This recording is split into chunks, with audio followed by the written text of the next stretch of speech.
Back open blouse వేసుకునేటప్పుడు ఉక్స్ పట్టి కాజా పట్టి మధ్య గ్యాప్ వస్తూ మనకి అన్కంఫర్టబుల్గా ఉంటుంది కదండి. ఎందుకంటే స్కిన్ కనిపిస్తుందేమో అని. ఆ ప్రాబ్లం లేకుండా వీడియో అయితే ఒకసారి చూడండి.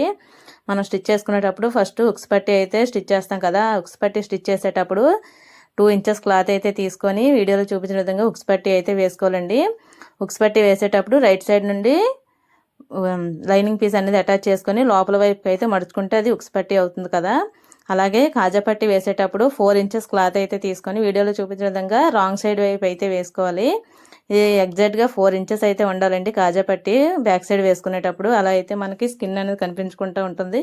ఇక్కడ ఫోల్డింగ్ పెడతాం కదా, ఈ ఫోల్డింగ్ పెట్టేటప్పుడు ఫోల్డింగ్ వచ్చేసి మనకి 2 ఇంచెస్ రావాలి. 2 ఇంచెస్ ఫోల్డింగ్ అనేది ఉంటే మనకి బ్యాక్ ఓపెన్ అయినా సరే మనకి స్కిన్ అనేది కనిపించుకుంటూ ఉంటుంది. చాలా నీట్గా కూడా కనిపిస్తుంది కదా. ఈ టిప్స్ పాటిస్తూ బ్లాక్ ఓపెన్ బ్లౌజెస్ అయితే స్టిచ్ చేయండి. ఓకే ఫ్రెండ్స్, మన ఛానల్ నచ్చితే లైక్ చేయండి వీడియోకి. అలాగే ఛానల్